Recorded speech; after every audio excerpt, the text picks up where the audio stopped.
You good? You good? Good, cuzzo. All right, I got froze. What's good, brother? 3, what's up, gang?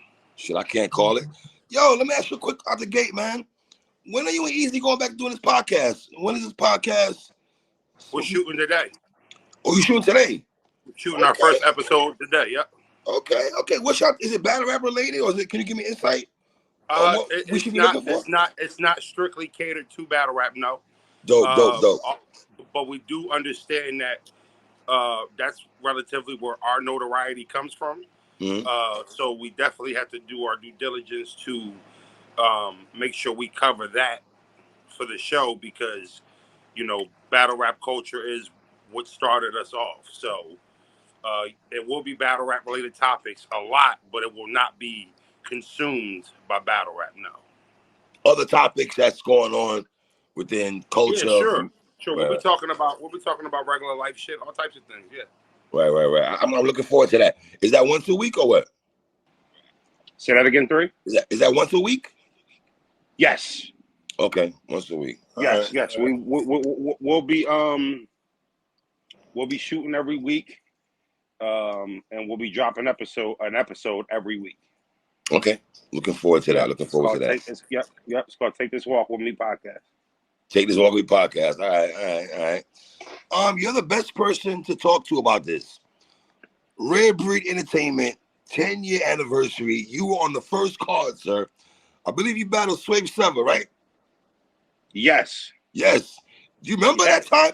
What do you remember about meeting ARP for the first time, getting on this card for the first card he ever had, and now you guys are basically like family now? I know he had big plans. 10 years ago. Man, the time flies. Right. When I first met him, I was fresh off of. I actually was still under my URL deal. So at this time, when ARP was moving around, obviously, like you said, it was his first pay-per-view. There was no blocking battles at the time, and nobody even looked at RBE as competition. So they were able to slightly move freely, if you will, for the first few events. Beasley was even at the Swave Sever battle. Yes, he was. Right? Beasley was in the house. Yeah, he was there. So I just remember he was a guy who had big plans. I recognized him from the URL Super Bowl event, me versus B Magic, Bill versus John, Clips versus X Factor, and somebody else was on that card. It was a 4-battle exclusive card for URL, and he was on stage. He had stage passes. You know what I mean? So I recognized him from there. But I just remember him having big plans, a lot of money to execute whatever he wanted to do, and just trying to get a feel for how the culture worked. He was still a little new to this from a business standpoint.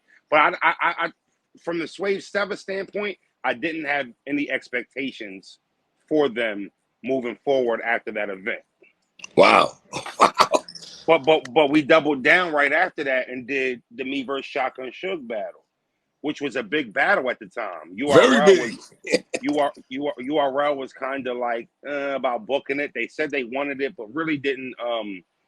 Me and Suge would talk behind the scenes, and it was like, yo, I mean, I told him I'm with it. I told him I'm with it. And then ARP came and swooped up the Suge battle. Now, the funny thing about that is that was event 2. RBE event 2. We got called to cancel that battle after it got booked. That was the first time it started. Event 2 for RBE. We got called from URL telling us to, give the money back and do the battle over here. Which me and Suge ended up not doing. And, then it was off to the races. I felt like from that point, they were just growing as a company. But, this was their New York days. So right. Crowds weren't really big. Following wasn't big in New York. Were you worried? Were you worried as a competitor, as a battle rapper at that time, that the house is not really packed? And, no, not at first, no, because technically I wasn't RBE at that time. Right. They were just guys they didn't even establish themselves yet. So the mindset of that wasn't really kicking in at the time, just because you didn't you couldn't foresee, oh, this about to be URL versus RBE for years to come. You couldn't see that early. Nope. So I It wasn't was worried. URL. It was URL versus KOTD. If people remember that, that's what. It was actually more of, yo, I wonder, is these niggas gonna keep kicking out all this bread without no ticket sales? Because back then pay-per-views weren't really big for No. RBE either. So no, I was never worried until I had the falling out with URL, and then at that time, when you look around, it's like RBE is all I had. Wow. I could have went to King of the Dot. Never really rocked with them like that. Did a few shows with them, and always had a good rapport with Bishop, Agante Gully, and Organic. But it was never really my cup of tea of battling. And I felt like anytime I was going over there, I was experimenting. So I didn't feel like there was a home for me at King of the Dot. So once URL and me split ways, then I was kind of like, man, is this all I got left? And are these guys going to be around that long? Do they even have long-term plans? So that's when those thoughts started kicking in. And hey, I mean, I fizzled off, fell off into the wind, and then they kept going. And as I'm not battling anymore, I'm watching this platform that I helped launch grow to heights that I never even thought about. So, you know, in retrospect, thank God that they had that motivation to be in this industry, because when I got my shit right, I had a place to go restart my career at. Same place that I helped start. So I never looked back when I was young and I had an ego, you know, my mind frame might have been more, I helped start that league. I started that league. I was their first 2 main events. But when I hit a low and they came and picked me back up, we evened out in that aspect. Okay, yeah, I was your first 2 main events. Boom. And I had a name at that time back then when y'all was first trying to launch. But then I fizzled off. Y'all kept going. And then I wanted to rejuvenate my career. And guess who had the platform that was bigger than it was when I was on it? So, man, it's just that their 10 years has been beautiful. You can make a documentary on it. Is this the best year for RBE? If you put it in a vacuum, yes. I think that you'd have to go back and look at all the years, because they've had dope years. The problem is they might have had dope years, and then another company, whichever company that could have been, might have threw a mega event at the end or the mid-tail third quarter of the year and kind of just completely overshadowed the whole year they had. I think times have changed. I think RBE has grown to a company now where you can't overshadow them with anything. They have the ability to put together mega cards. They have the ability to bring legends back. They have the ability to pack big rooms. They have the ability to have mega sales on pay-per-views. So, yeah, I think you could argue that this is their best year. The year's not even finished. Right. Fact. So if you're saying that, if you stop the day and you can ask that, it kind of tells you, yo, this has been a mega year for RBE. It's beautiful to see. Yeah, you can argue that. Divide and Conquer 1, 2, and now Max Out. You know what I mean? And they've been all fire cards, in my opinion. Yeah. You know what I mean? Yeah, beautiful. Yep. Yeah. What's your take on the Max Out card, man? Well, the battles that we can speak about. I know you know all the matches, but only the battles that we can really conversate. I ain't do a guy like that. You know what I mean? The card's unreal. You know what I mean? The card's unreal. And this around this time, we just need it as fans, as a culture, as a brand, as a sport. We need it right now. I know we all get wrapped up into the competition aspect of battle rap, but at the end of the day, you know, when our league has a mega event, it's good for the culture. When competitors have mega events, it's good for the culture. It really is. You know, when you look at how they have been able to brand Max Out, it's been pretty special. You don't remember RBE for having any premier card like that. Like when you hear the name, it's like, yo, that's their big card. And it took about 8 years to find it. Right. I mean, you got your Blood, Sweat, and Tears. You got your Lift His Souls, and you know your all types of shit. Your Ladies and Gents, and they just nothing stuck. It was just nothing really stuck to be like, when you hear that announcement, I'm glued in, and Max Out is the one that actually organically just happened. The fans gravitated to it, the rappers gravitated to it, and I think it's beautiful now that RBE has their premiere event. When you hear those two words, it's about to get spooky, and I think the card does that notion justice. The card's just colossal, bro. It's a mega card, Chris. Well, before I get into the matches, what's your take on the building? Do you think Max Out should be in the blue room? I think Max Out should be the matchups, not the room. Okay. So I think that's what. Yeah, I think you hear big cards and then you think big crowds. A lot of times you guys don't even notice the big crowds sometimes fuck those events up. You guys are not all the time, but there's a lot of time you'll watch a big event in a big crowd and you'll be like, yo, the fuck, this crowd sucked, or this crowd ass, or whatever, or this crowd. And then we get mad at the crowd. Yo, they just ruined this crazy event. All these crazy battles we had, and the crowd ruined it. The blue room is safe proof of that. There is none of that happening in the blue room. It's gonna be a zoo in there, froze. Yeah, but even in that room in the zoo, it's a controlled climate. Where you've been in there, yeah, and it's a vibe. It's a vibe, and it's so up close that if there was a few knuckleheads that was heckling in the crowd, you'd be able to see them.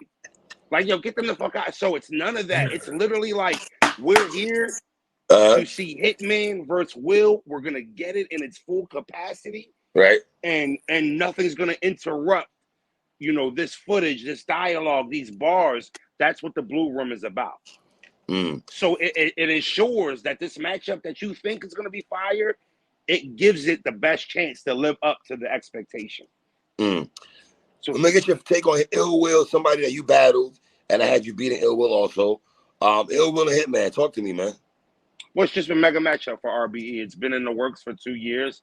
Unfortunately, me and Ill Will's battle, I think, prevented it from happening before. I know it was in the works at that time, and I think as long as Ill Will had an Ill Will performance, that would have happened maybe 2 years ago, a year and a half ago. Unfortunately, it's a temperament thing. It's a momentum thing. And when me and Ill came out, it just didn't feel right to book him and Holla after that. You wanted to see Ill flourishing, and you wanted to feel like Will was dialed in. You wanted to feel like he was tapped into to making that matchup make sense. And he did. He had the 40 bars battle. Hollow, he had Hollow, he had Los, and he just kind of really reminded people why he was in that situation in the first place. And it just made sense for the company, I think. And I also think that it makes sense for Ill Will. He's done so much groundwork for RBE. And yeah, they give him crazy matchups all the time, but this the one though. This the one though. You know what I mean? And it's well deserved. He deserves it. It's overdue, and kudos to him for putting himself in position to make it make sense. It's a mega matchup. Who you like, Froze? So Ill Will's the most well-rounded battler in the world, in my opinion. I think if you had to pick a battler with not any weaknesses, none at all, it'd be him. He might not do anything great, but he does every single thing good and every check mark you can check, which makes him great. Right? Like there's no weak spot. So for Holla, I'm a firm believer, and maybe not for everybody, you're as good as how much you battle. Okay. As great as Holla is, he's probably the most storied battler ever. Right? Most decorated battler ever. You could put him in that category. He's surpassed so many heights through battle rap that, man, he's just became a celebrity in his own right. And but I believe that not battling often against a battler that's in the ring every other month is advantage to the battler who's more active. Now, if Ill Will wasn't a top-tier talent, I believe Holla could just lace his sneaks up off of a 2-year layoff and do it no problem. 1-year layoff, but with Ill Will, I don't know.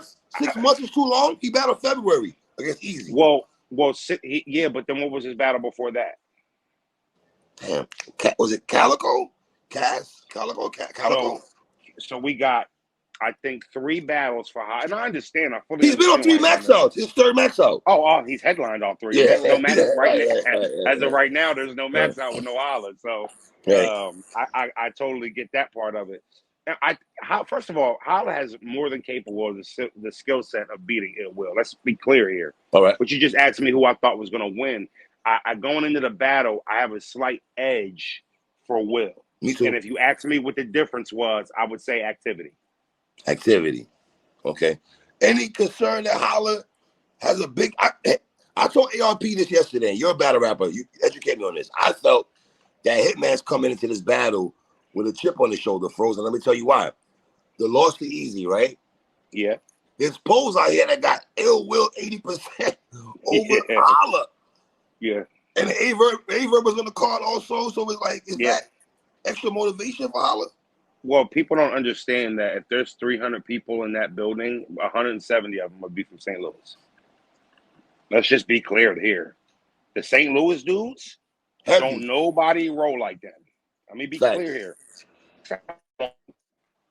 Yo, 3. I cannot tell you. He had 100 niggas with him. Bare men, bro. Bare men. It was ridiculous. And here's the thing, right? You can see them. They're all decked out in St. Louis Cardinals gear. And you'll see hundreds of niggas with St. Louis Cardinals gear, right? I was at Chrome, Rose. I was at Chrome. I see mad niggas. But look, this the thing, 3. I'm about to let you in on something. All right. A lot of people don't watch hockey. Right. Right? I do. My mother was an advocate hockey fan. Okay. So I grew up watching hockey too. I'm a sports fan. All right. You'll see 100 people in St. Louis Cardinals gear, but then there's like 60 in St. Louis Blues, the hockey shit. And if you don't know, it might just look like a jersey to you. But if you don't know, it's like, yo, they got 100 niggas. Well, they got 160. You see them niggas in them Blues jerseys too? Yeah, they from the Lou too. They'll be in there. They'll be loud. They're passionate, and they rock out for their rappers. And could that be tough for Will? Could that be tough for Will, Rose? Will's a pro. Right. He's a pro's pro. He doesn't get baffled or flustered in hostile environments. Mm-hmm. And there'll be 50% of just casual fans too. So he'll have his Ill Will fans in there. But Holla's crowd is gonna dominate that room for sure. I don't know how the fuck Hitman. I don't know how ARP is gonna make this happen. I don't know, because I don't know how he's gonna make this happen. We'll see. We'll see how this is gonna work. I don't know. I can't find the room for this. I don't know if I don't know. I'm expecting the parking lot to be even crazy too. We might be fucking battling in the parking lot 3 by the time the night's over. We might be in that parking lot battling, honestly. And you know what? I think I said something to ARP before. I said, yo, the way that parking lot is gated in, yes. In my opinion, if you set it up right, we could do an event outside. Absolutely. And still charge. And 3, you can fit 3,000, 4,000 in that fucking parking lot. Yes, you can. Yes, Easy. Yes, you can. Easy. Yes, you so can. I definitely think that's something he might, maybe, I don't know for this particular event, but I know that's something that he should and probably will consider for this summer, because you can still charge people to get in that parking lot. You close the gate off and have your doorman at the gate. Man, could you imagine how fire an outside event would be? I think it'd be dope. So yeah, we'll see, man. We'll see. I think they're both ready for this moment, and it's gonna be an electrifying battle. How many people are asking if you're on the card? Everybody. Everybody. What's your response? Everybody. Yes, but maybe not how you expect. Should you be on the card, anniversary card? Well, I don't think. See, the only reason why this is a topic would be Charlie's 3rd round. Okay. Right. A lot of people. I mean, you see a lot of fans. I've seen a lot of fans. Rosenberg's not getting booked by RBE no more after that 3rd round. And it's just like, it's so far from the truth. I talk to ARP every week. Extended combos. What people don't know is, when I speak to ARP, and it's not about my specific battles, I'm giving him ideas and my creative thoughts on how we can enhance what we're doing. right? Like, you gotta understand, Three. I'm in them back offices. I know. You know, I know you know, but this for your viewers. Right, I'm of in them course, of back. course, of I'm in course, them of back course, offices, of course. and I'm on them phone calls, and I'm in them conference meetings, and a lot of people will probably be like, "What the fuck, Berg doing?" And I'm in that meeting. You tapped in. You You know what tapped I mean? in. You tapped I'm in. really part of that. So Right. yes, I am on Max Out, but you might be surprised in which way I'm on Max Out, right? Okay. So I also have 2 battles that were booked before Max Out was getting dealt with and consolidated. And those 2 events that I have booked for battles are literally weeks within Max Out. I couldn't do Max Out. Okay. I What battles are couldn't do those? Max Out. They're not released yet, but They're not they're released yet. Okay. mega battles Oh, on big platforms. So I had to when do we get an announcement, sir? after he stops dominating. You said announcement? Yes. Right after ARP stops dominating the fucking airways. You know, right? Everybody's stepping out of ARP way right now and is kind of letting them have the floor, which is the smart move, right? Don't get drowned out in the biggest event of the year. Let them have their moment, and then you catch the aftermath. So I saw easy. Like I'm gonna hold off on my Philly versus New York card. Yeah. Which the Trenches card? Trenches Trenches 2 is a massive card. Yes. People are gonna love it. They're gonna love the card. It's a really good card. It's a layered card. It's a themed card, and I think it also will be one of the top cards of the year. Okay. What's your take on A Ward and A Verb? Spicy. Grudge match, man. You Yes. can never turn down a grudge match, right? 2 dudes who simply just don't have respect for each other, don't like each other, don't have anything nice to say about one another. The promo has been and is going to be excellent going in. A Ward doesn't have to say anything, honestly. Just you want the promo to just go. Let Verb go. He'll sell your battle, trust me. Yes, he will. But you know, it's probably arguably the most intriguing matchup from a styles make the fight standpoint, because you know, although Verb says he doesn't respect his skill set, he does. And he's not going to say he does. Right. And that's Verb. Verb carries his promo and his matchups. He's a strategist. He's crafty, and he plays mind games. The spin master, the ultimate spin master. And he can win the battle before it happens. Verb is really good at setting the stage to win the battle before it happens. You got to be a pro to know what he's doing. A Ward is coming off of his last big fight of getting completely cleared. He's cleared a lot of people though. Yes. So I know A Ward wasn't comfortable or familiar with that position that he ended up being in with the Big K battle, and I know he's on to get back. You're gonna see a very devoted A Ward, and honestly, I don't know who's gonna win that battle. I don't know who's gonna win that battle. I really think that's a battle of whose prep grabs the people. You know, I don't know if this is. I think this could be a body. I don't know if there's a classic. One of these guys could body each other. Any concern that's A Verb's first battle of the year? No, A Verb's Mount Rushmore absolutely caliber, right? The only reason why I say no for Verb is because even when Verb, like, use Verb and Holla, right? They both aren't that active as they used to be, right? But Verb is always still around the sport.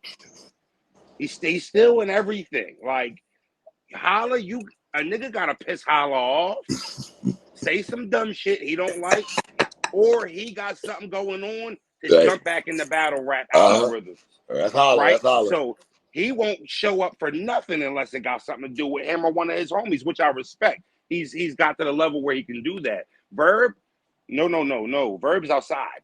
Verb is in every argument. He knows about every argument. He's always in tune with what's going on in the culture. So even a layoff, it's not like he's out of touch with what's going on. Which battle do you prefer? Verb Swamp, Verb A-Ward? I think they were both mega matches. Both of them were sold. As a fan, you really, first of all, of course, I love the A-Verb and A-Ward. We got it, right? Right. So from a competitive standpoint, absolutely, what I would rather want to have. But from a fan standpoint, if we would have got Verb and Swamp on Summer Madness, I'd have been excited. That's a battle I'd like to see. They've sold it well. There's an attraction there. There's a grudge match there. There's a lack of respect there. And I thought Summer Madness would have been a good stage for that level of battle, just like Max Out is for A-Ward and A-Verb. So, I mean, it was really tomato. From a fan standpoint, from a company standpoint, absolutely, I'd have rather seen A-Verb versus A-Ward. That means we got it. I'm getting chastised because I picked Ward 2-1. Is that fair? That you're getting chastised? No. I mean, why should you? No. Why should you be subjected to another fan or another person's way of thinking? And Verb is my guy. That's my dude. But I got Ward 2-1, man. Well, Verb's a divide and conquer guy. He's gonna make no pun intended. No pun intended. He's gonna make you pick a side and stand on absolutely, that side. Absolutely. He will not let you jump back and forth across the line. No, he's not. And I always respect that for Verb. It's white or it's black, and he's true to that. What did you ask me? You said, what would I I was gonna check. Like people, I got A-Ward 2-1. Some people say I'm bugging. No. You're not bugging 3. You're not bugging. Verb's losing every poll here. Let's be clear. Let's be clear here, right? Let's be clear here. Right. Okay. I know. Like Verb is saying, I don't give a fuck about them polls, and I believe he doesn't. And the polls really don't matter. It just tells you what the public opinion is going into the battle. And the public opinion is, in July or October, September, in 2023, A-Ward's a better battler than A-Verb. That's what the polls are telling you the people think.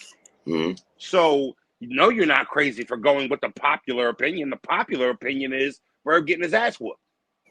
You know what I mean? The facts of the matter is Verb is more than talented enough to win this battle. It's a great match, man. 3, it's a great match. It's really a pick 'em battle, and I wouldn't bet my money. Now, these brothers have all the way to September to get to battle, right? Yeah. How much the time these brothers have to prepare and get this right? ARP did everything he can. It's on the battlers now, right? Absolutely. Absolutely. The stage is set for you. The stage is set. Okay. The stage is set for you. It's a disservice to have all of that time and not be tip-top shape when it's time to battle. Right. I mean, because first of all, RBE doesn't even usually do rollouts this far away from their event. That's not the norm.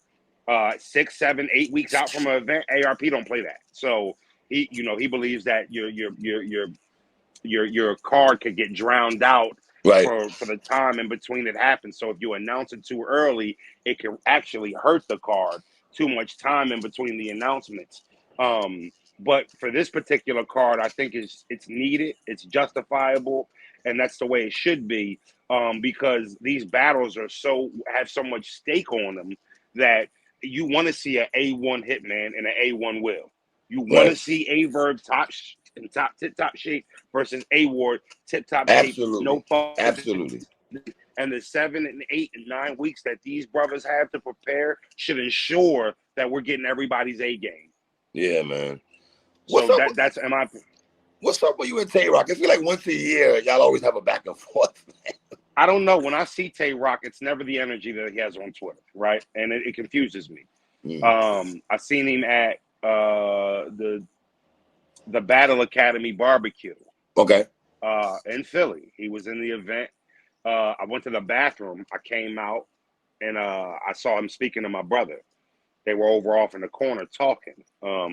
So I went over there, and we started talking. And everything was cool. Everything was love. I think that Roc is bipolar. And the reason why I say that is because, one day you get it's all love Roc, and then the next day you get it's whatever when I see you Roc, and it's never whatever when you see Roc. That's the only thing I don't like. like, yo, stop making me feel like when I see you, it's a problem. This isn't the first time, right? And I'm just kind of tired of it. You know, he does a lot of speaking out of turn, and you know, I guess all of us can be guilty of that.